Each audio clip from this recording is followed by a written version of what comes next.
afternoon, everybody, and welcome to your festive edition of Positivity and Honesty on the Renny Show with me, Rachel, and Jenny. Hello, Jenny.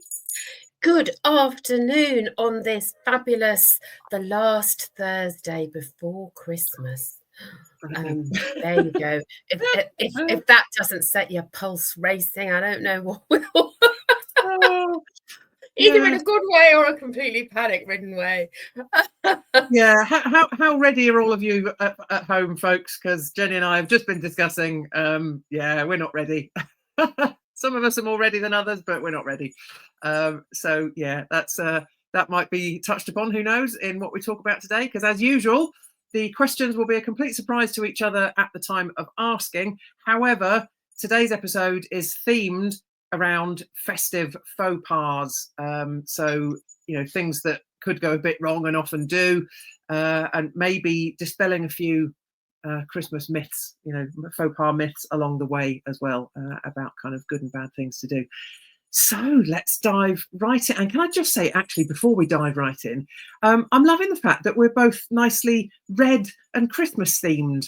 We're quite matching, you know, it's all good. So if you're watching us on video, you'll be able to see that. If you're watching or listening on the podcast, I'm afraid you won't be able to see the red, but you can probably hear my jingly bell on my Santa hat. So yes, it's all very festive going on here at the Renny Show. So right, let's now dive right in. So my first question, according to a poll, and I won't say it's particularly got any merit to the poll, however, it's a poll I was able to find when I Googled it. But according to a poll, one of the worst faux pas you can make at Christmas is loosening your trousers at the Christmas table. I was a bit intrigued by this. So my first question, is loosening your trousers at the Christmas table a faux pas? What do you think? Well, I would say absolutely not. I wonder if that was a kind of Victorian.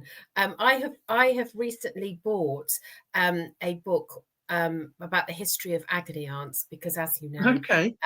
I want to be an agony aunt is my next career progression, and it's called here, I have it here, Never Kiss a Man in a Canoe, and it's full of really ancient, it's full of really old, because agony aunting goes back to the 1600s, so it's a very old, not it's a much more aged profession than you might at first think. But that, to me, the loosening your trousers at Christmas table sounds like a sort of piece of advice from 1926 to me. It does, doesn't it? Yes, because I don't think anybody would worry about loosening your trousers. I suppose one way to get out of loosening your trousers at the Christmas table is to wear an elasticated waist. Well, yes. I mean, there's options, isn't there? There's ways you can approach it. Yeah. Yes. So wear drawstrings or elastic, and then you don't have to worry about loosening your trousers. I have to say, and also I think, you know, if it's done under the cover of the Christmas tablecloth, I don't think would anybody notice. I don't think people. I don't think so either, and that's what prompted me to want to ask the question, because to my mind, the people, hopefully, I know this isn't always going to be the case, but hopefully the people you're sat at a Christmas table with, you will know well enough that you could have a bit of a laugh about it and say, well, I've eaten too much mince pies, Christmas pudding, whatever, you know, I've got the belt's got to go, you know, and it just becomes a bit of fun. It doesn't strike me as something that you need to be too serious about. You know, I appreciate certain settings, you know, it might, you know, if it's a really posh setting, for example, it might be deemed inappropriate. But then I would like to imagine that even the royal family, you know, if they need to loosen their trousers on Christmas Day, I'd like to think they'd have a laugh about it too. So, you know, I don't think it's a problem personally, but apparently it's the top number one faux pas at Christmas, which I found quite strange. Be interesting. So if you agree, please let us know. If you think we are barking up the wrong tree or up the wrong trousers, then let us know. We'd be delighted to hear about what's going on in your world. So my question is about food. Ooh, Obviously, food is a big part of Christmas, isn't it? yes. So my question is, what's the worst food faux pas you've ever made at Christmas, Rach? Oh, blimey. That's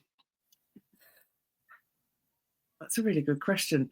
The first thing I'm tempted to say is that because of being a vegetarian, have I caused offence, perhaps, about refusing to eat certain things, and thereby kind of accidentally insulting the person who's cooked it. It's a difficult one, isn't it? Because I think when you're, again, we come back to not everyone is around a loving Christmas table, but ideally, if you are around a loving Christmas table, you don't want to hurt anybody's feelings, because whoever's been involved with cooking has likely slogged for hours and done lots of prep in the days running up, and they've worked really hard to put on a Christmas meal. So you don't want to upset them by saying, "Oh, actually, I don't eat that. I'm sorry," or something of that nature, because you just don't want to rock the boat or make anyone feel bad. But yeah, I also think, if again I come back to, if you're around that table that is a friendly and loving Christmas table, then you might like to think that people wouldn't mind if you had to say that, I don't eat that, or Well, hopefully they would know already, wouldn't they? Well, yeah, usually. Yeah. Yeah. But I do. There's a friend of mine who is also a vegetarian and has some food allergies. So we're not, Right. we're seriously unwell, EpiPen, Yeah. hospitalization kind of things. So the list of ingredients that need to be thought about is Right. and I think she was told by the people that she was going to Christmas with that oh well, if you're vegetarian, you can have a soy dinosaur, the like soybean dinosaur. That's what you get. And it's like, if you're 5, that's probably acceptable. Yeah. I'm not sure it's Yeah. acceptable if you're in your 30s and a grown woman. Do you really want to eat Probably dinosaurs? But yeah, I once my ex-husband invited people for dinner. He told me I thought they were going for drinks, and he'd invited them for dinner. So we were having drinks and nibbles, and I was thinking any minute now they're going to go. And they were looking at their watches, thinking, when is Jenny going to start preparing dinner? And I was looking at my watch, thinking, oh, they're going a minute. And it was in between. Awkward. It was in between Christmas and New Year. When you've eaten everything more or less. Yeah. And it's a bit kind of, you're on the leftovers. Yeah. And I had said to my husband, what time are they going? Whispered hastily in the kitchen, and he said, well, they're waiting for dinner. What are we having? And I was like, what? I thought they were just coming for. So yes, that was and it's whether you go up, whether you go and say to them, look, there's been a bit of a mix up. I was expecting you for drinks and nibbles, which I have provided. Dinner's a bit thin on the ground. We were going to have pasta and pesto with a few grated sprouts on the top. That's about all we've got left. Is that okay? Which is what I did in the end. So we had a good laugh about it. But there was that awful moment where you realise that both people are looking at their watches for precisely very different reasons. So I was thinking they were going home, and they were thinking, what time's dinner? So that was, and as you say, we knew them well enough to be able to say, oops, there's been a bit of a mix up, and have a laugh about it. But yes, it's definitely a faux pas of quite gigantic proportions. Well, actually, tiny proportions because I didn't have any portions. Well, yeah. Yeah. Well done for rescuing the situation. Sounds like it turned out all right in the end. Oh, dear. Okay, so my next question is centered around another faux pas that comes very high up on the list on this really, top rated poll not that I found, says that alcohol is potentially quite a problem because of some of the behaviour that can ensue. So my question is, what can we do to stop alcohol causing faux pas at Christmas? Or indeed, should we? I think it's tricky, this, isn't it? Yeah. Because as you said earlier, Christmas can be tricky. Yes. For many people, and sometimes means that we are spending time in places that we may not ideally have chosen. Yeah. And therefore we are either on our best behavior, or suffering in silence, or suffering in not quite so silently. Yeah. And it's tricky. And I think alcohol is both both a positive and a negative, isn't it? Yes. It can help people relax. It's a great mixer. People feel it gives them something to talk about. So there are lots of positives about it.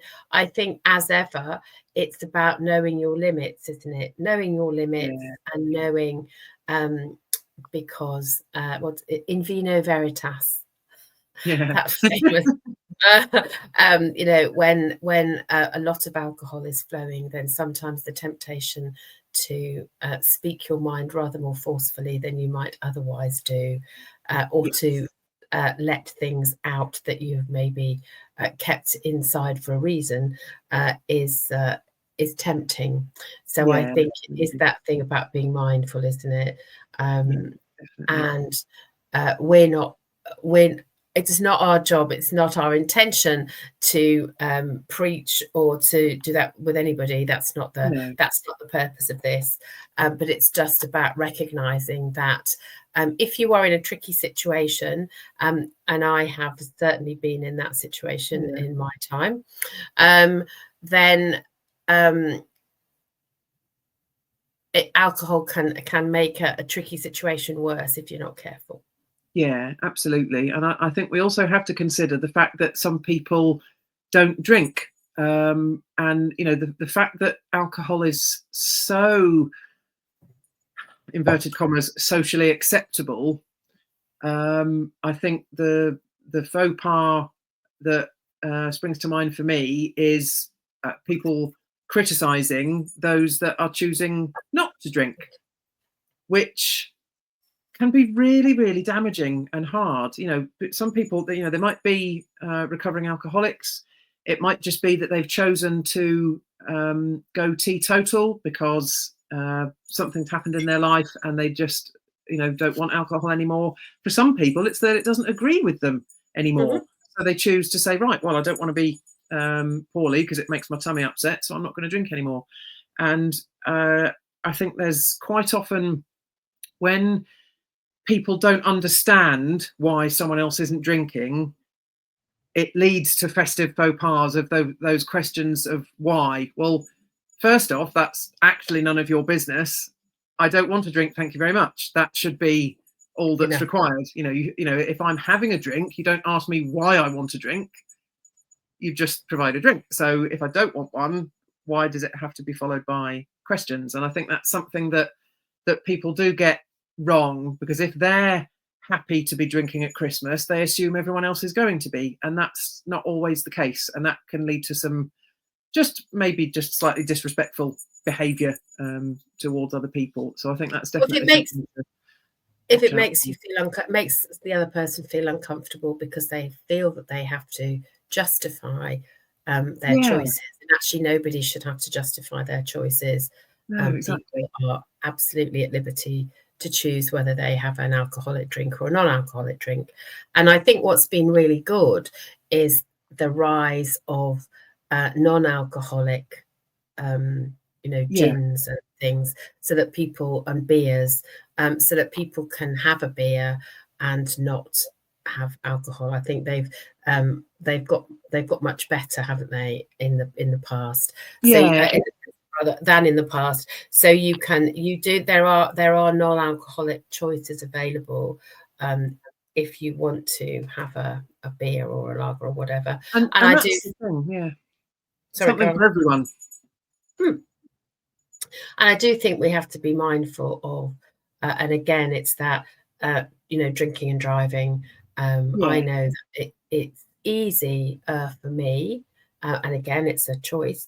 That if I'm driving, I prefer to just have no alcohol, because then Yeah. Same. it's easy. You don't have to. You just go, I'm driving, so I Yeah. won't have anything. Whereas if you go, which I do occasionally, or I'll just have the one. Then you have to know that it's just the one, and the Yeah. danger is that people top up your glass without realizing. So what you thought was one, Yeah. Absolutely. And the one that they give you might be a lot bigger than it ought to be, or a lot stronger than it ought to be, perhaps, you know, because they think, oh, well, yeah, they're only having one, so they might as well enjoy it. And, you know, it's a difficult one, isn't it? Because it comes down to choice at the end of the day, and being respectful of other people's choices. And that's something that I don't think we're all always mindful of. So I guess the message we're trying to get across here is just be mindful of other people. You know, everyone's got a choice, and it doesn't matter who chooses what. You know, each of those choices is okay. So yeah. So my next question is, about the funniest faux pas that has ever happened that you can remember, because I think there's a huge, I think the British, part of British humour is laughing at that when things go wrong, isn't it? We love a Yeah. bit of slapstick. We love a bit of humour when it involves somebody else's misfortune in the nicest possible way. So I wondered, Rachel, what's your funniest faux pas that you can bring to mind? Yeah. Okay. Interesting. Funniest faux pas. Just trying to think. Oh goodness me! The truth of it is that there's probably so many. Just trying to remember. What have I done at Christmas that's a bit crazy? I think. Well, I don't know. I'm not sure that counts as funny. See, things that's bringing to mind are things that don't necessarily count as If they being made you funny. laugh, they count as funny. Or if you can laugh about them with hindsight. Well, yeah, laughing about it with hindsight, I suppose, is the thing. So we have the not unique position of having a Christmas birthday in the household, so Boxing Day, and you know that always brings with it the necessity to have everything ready for the birthday at the same time as having everything ready for Christmas, because there's nothing then left open on Christmas Day if you've forgotten anything. And the one year I thought I'd been really organised and I'd forgotten to get a birthday card. You know, and this, don't get me wrong, first world problems. You know, this isn't something to die in a ditch over. But at the time, I was utterly heartbroken that I'd forgotten this birthday card for my daughter. And I'm sure that I think we must have just made one or something. You know, we got round it. You know, and it really wasn't the end of the world.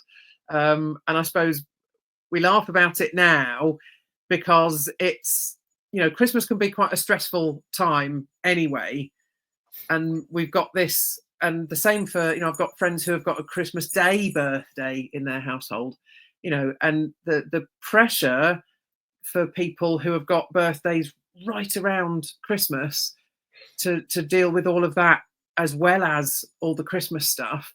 You know, it really it all feeds into that whole thing about trying to be everything and do everything at Christmas, which you often hear and see people trying to do. You know, and it's, yeah, we can laugh about it now, but it wasn't funny at the time.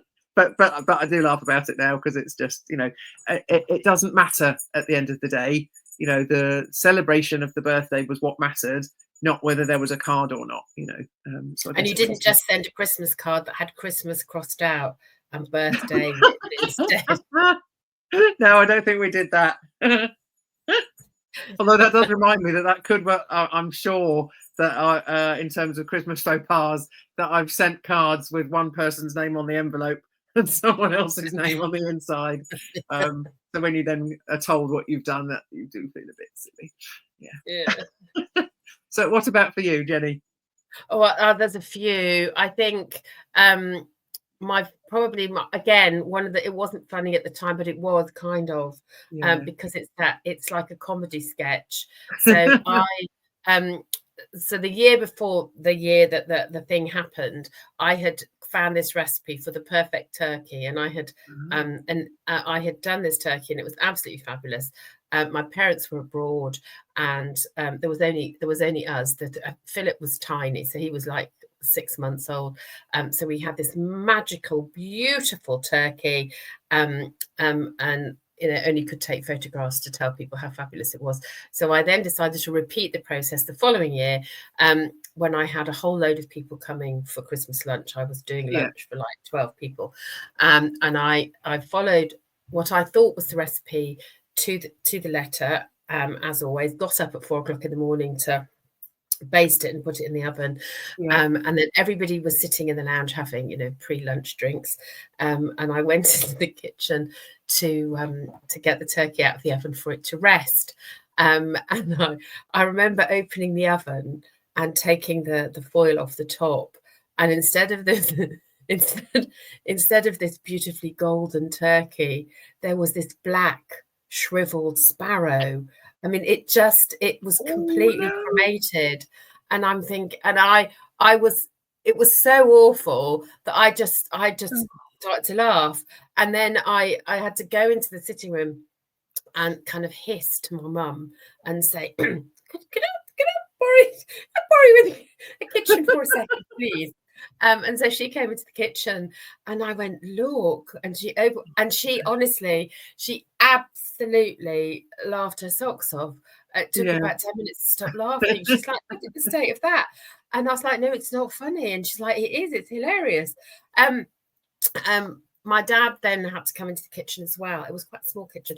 And we basically had to hacksaw the top few inches. So instead of this 20-pound turkey, I think we just had enough to go round, and because I had to saw it. I still to this day don't know what happened. But but at that moment when you go ta-da and it's like, oh, this little shrunken black sparrow instead of a golden turkey. Yeah, my mum thought it was hilarious.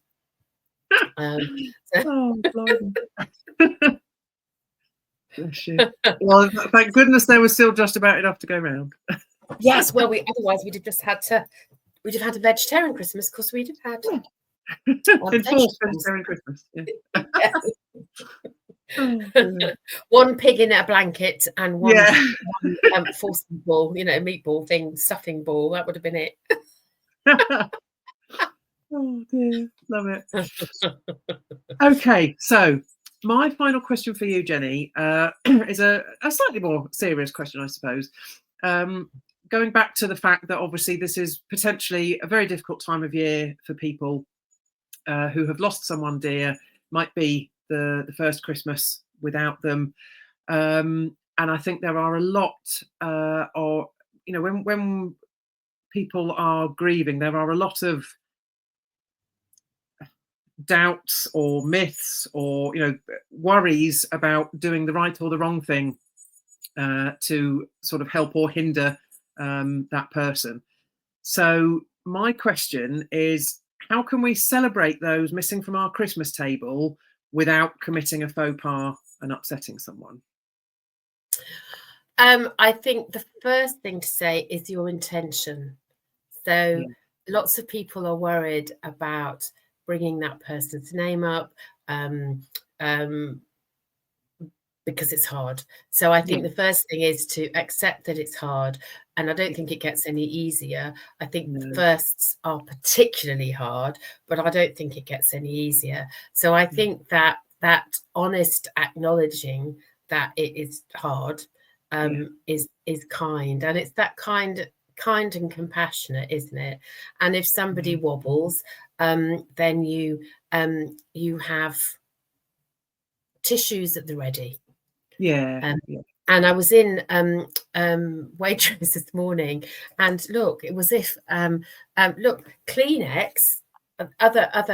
Oh, which way am I going? There we are. Can you see that? Oh yeah, cherish. They've got lots of these. They're little boxes of tissues, and I just like the colour, but I thought, well, that's really nice. So I think it's that thing about acknowledging, and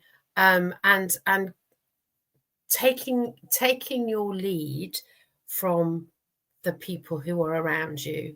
And if if they say, I just need a minute, it's not anybody's job. You can't fix somebody's grief, can you? So I think it's about going with it, and I think it'll be a first for me this Christmas. So it is tricky. And I think what I hope will happen is that we will both acknowledge the person who's missing, the people who are missing, but also we will celebrate and make new traditions, so that you're not trying to have a watered down version of what went before, but you're creating new things that you go, this is the first time we're doing it, but we're going to do it this way this time, and create some new traditions, and just recognize that actually, it's hard. Yeah, I think everything you've said there is so important. I unsurprisingly, I agree with all of it. Firstly, the acknowledgement that person isn't there, and that it's okay to mention that person. I think there's a thing with grief, isn't there, where people assume, I don't want to mention the person because I don't want to make the grieving person think about them. Well, they're going to be thinking about them anyway. So mentioning it is actually the best thing you can do, because it gives that person an opening to talk about the person they've lost if they want to. And I come back to the whole, I suppose, the ideal situation where you're at a Christmas table that's a loving, friendly and supportive Christmas table, so that if someone does wobble, that's okay. If they want to be in the room and have their wobble, that's fine, support them. If they want to take themselves off for a moment and have some fresh air, support that too. And I think what you've said about creating the new traditions, and new memories, I think that's really important, because it doesn't do away from any of the previous Christmas traditions and Christmas memories. It just adds to it, and actually having the old and the new alongside each other is a really positive thing. So I think I know far too many people like yourself for whom this is the first Christmas without someone dear, and I just think, for me personally, the important thing is to celebrate that person, raise a glass to them. One thing we do in our family, I may well have mentioned this previously, we always at Christmas and New Year raise a glass to absent friends. And it doesn't matter where we are in the country, we might not all be together, but we have a set time that we do it, and it means that we can all remember. And I think that's important for all of us, because it's such a, that we think of Christmas and we think of the frivolity and all the fun, and particularly if there's children around, obviously there's lots of fun and believing in Santa and all that wonderful magical stuff about Christmas. But obviously there's a side of Christmas that's very difficult as well. So being able to blend them both, I think, is important. But I think the key message, I think, from what we've both said, is to not shy away from mentioning that person, because and I think sometimes people feel uncomfortable. It's not the person, it's the person who we're uncomfortable with discomfort, aren't we? Sometimes we're worried about other people's reactions, and so that's why we avoid it. But actually, avoiding it is a bit like the elephant in the room, isn't it? Yeah.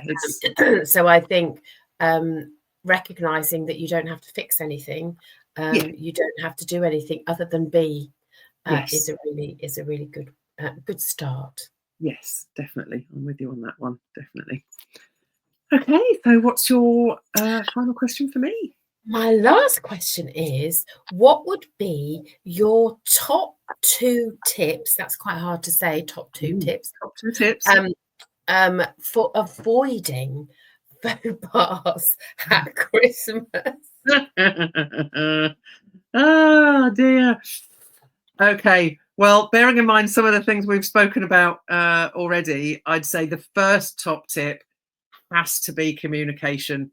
Particularly in a, if you're in a partnership running Christmas in your household with someone, you need to make sure you both understand the same information, because otherwise, like you, it's just drinks and nibbles. Oh no, actually it's dinner. So I think that's really, really important.